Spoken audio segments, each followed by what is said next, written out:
And welcome to the Audiophile Barista's weekly vlog number 67. Today I've got something very special for you guys. But first, let's play some music and let's make some coffee. Let's get the remote. See if this will work.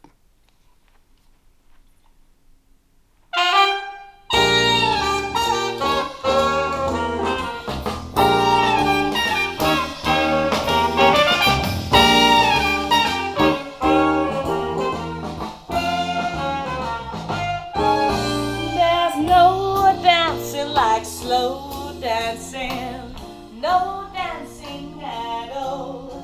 There's no dancing like slow dancing. That's the way I have a ball. There's no music like mellow music, no music at all. There's no dancing like slow dancing. That's the way I have a ball. I remember when we did the boogie woogie, and we called it I would rather do my dance cheek to cheek and whisper that sweet talk. I just love that dancing, just slow dancing. Love that music, mellow music. No dancing like slow dancing. Okay, so that was a CD that you won't find, but years ago, I believe 2004, let me see if I'm correct. No, I can't see. I think this was in, over here. The demo premix version from 2004.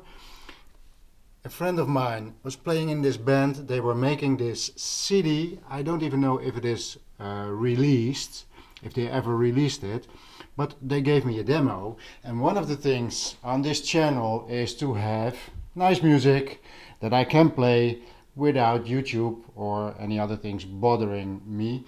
And I thought, well, why not use this demo CD? So I tried it out, and YouTube says I can't find anything, so it's okay.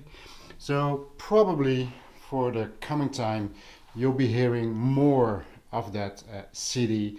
Now this is pre-mixed, so there's no mastering and stuff like that. You can hear that sometimes in the recording, but I like the CD, and I've been to their concerts, and the amount of joy and energy that they put into their live performances was very, very nice. So that's what I have been playing. Let's give you a little bit more. No girl mate has got a shade on. Using the French press today. You just put in coffee, water, you wait a little bit.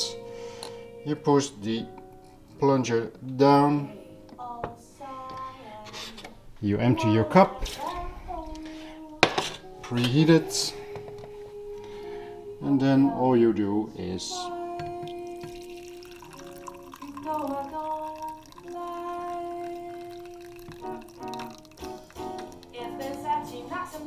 it's a big cup, so it's not completely filled.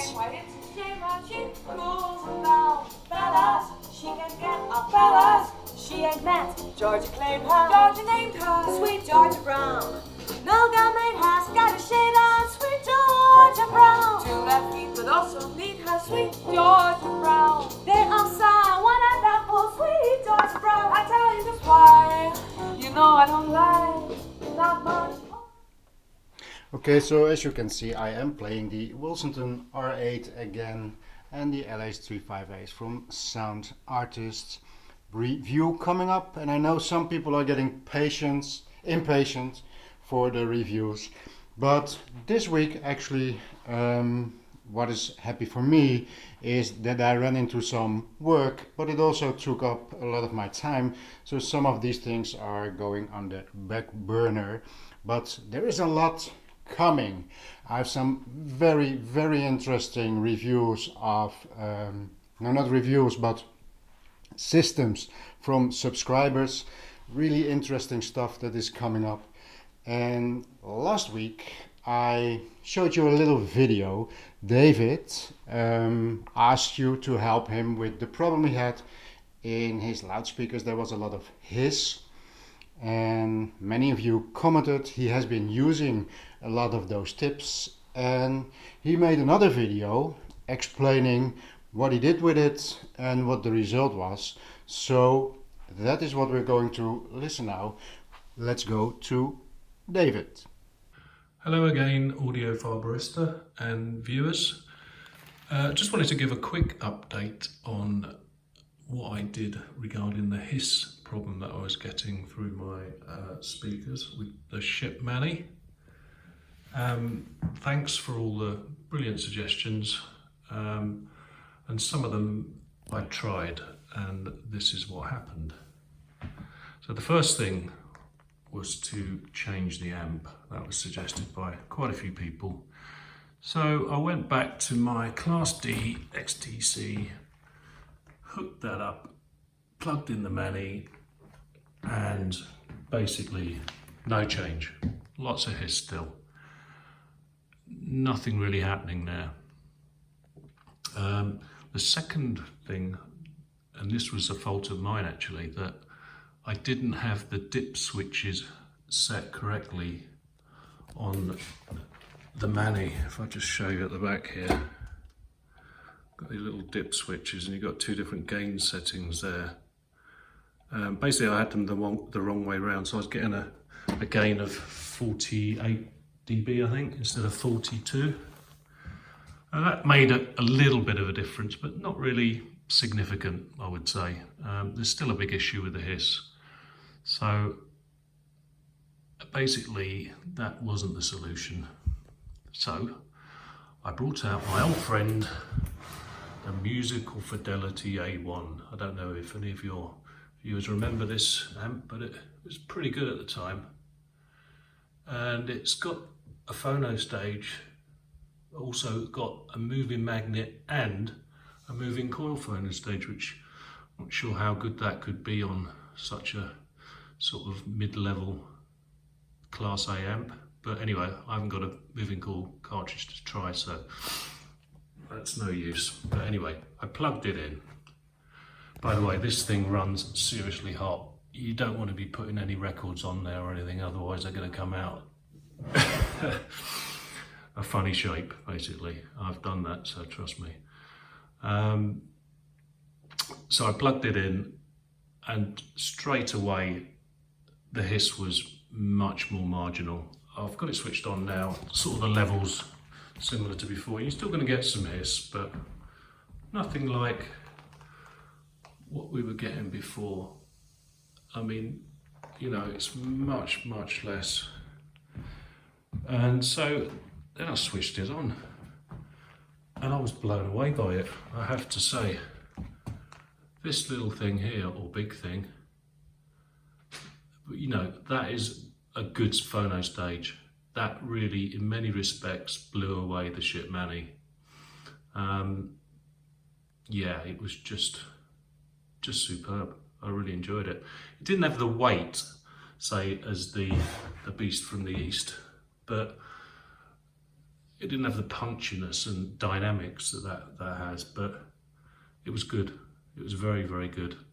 I was so impressed, you know, for something back in the day. It's been sitting in my cupboard for a long time. It really is good. So that appears to be problem solved. I think basically I've got a very sensitive speakers, 90 dB monitor audio, Silver 6s. They're perhaps just not a good match for the Mani. So yeah, another solution needs to be had. So what I've decided to do, I'm going to sell some bits. So I'm going to sell the Mani. I'm also going to sell the Modi. Now, I used that for a while with the streamer because it has an optical output. Now, the problem with my current favourite DAC, this little Earman TR amp is it's USB input only, and this fella doesn't have it. So yeah, I think temporarily I'm going to sell that, get rid of that, maybe buy a Blue Node 2i or something later on. I'm going to sell these bits, and hopefully with the money I'm going to buy something called a Moon Audio 110 LP phono stage. I've read some great reviews about this, and especially relating to really low levels of noise, you know, really under control with this thing. And it's from a company that's you know, makes a lot of high-end stuff. So, and I think it comes in at about 450 euros. So it looks perfect for me. So that's what I'm going to do basically. I've also got some other little projects on the go. I'm going to make some high-end cables. I've only really got this, if I just show you down here, this little Tassima power strip that's got a little transformery thing on there. But it made a massive difference, it really did. So I'm going to get into the power conditioners and improving the power cables, etc., and see how that goes. So that's about it. I'll just give you a little taster of the older A1.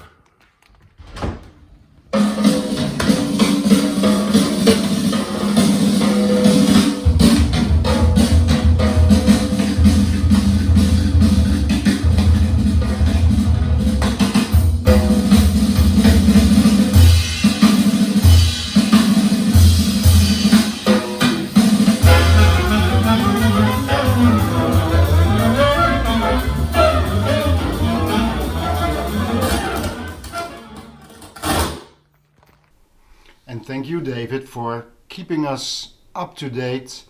You could hear a little crackle in the volume knob of the Musical Fidelity A1, but at the end right there. But I love the video. I love that you keep us up to date. I like your room very much.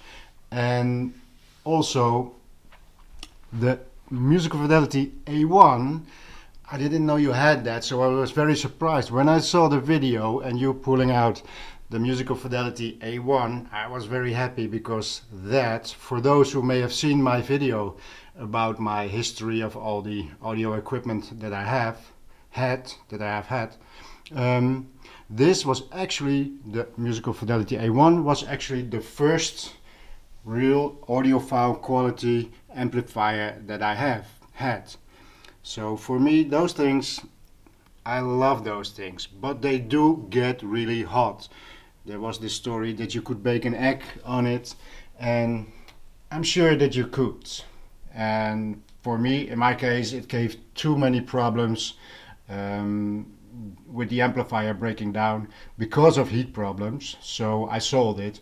But yeah, that was my first love in audiophile equipment. So David, you have a good taste in equipment and music. So thanks again for sharing this with us and giving us a peek into your private home. So you know me, if you want to comment on him, please be nice. He is giving us a peek into his private home for us all to enjoy. So be nice to him. And well, thank you all for giving all the solutions and ideas for him to try out. Okay, so for today, this is it, because as I told you, work has come my way, so I don't have too much time this week. But there are some beautiful things coming up, so stay tuned. Make sure that you subscribe, hit the notification bell if you want to stay updated when these reviews come out. And yeah, well, that's it. Thank you for watching, and I'll see you next week.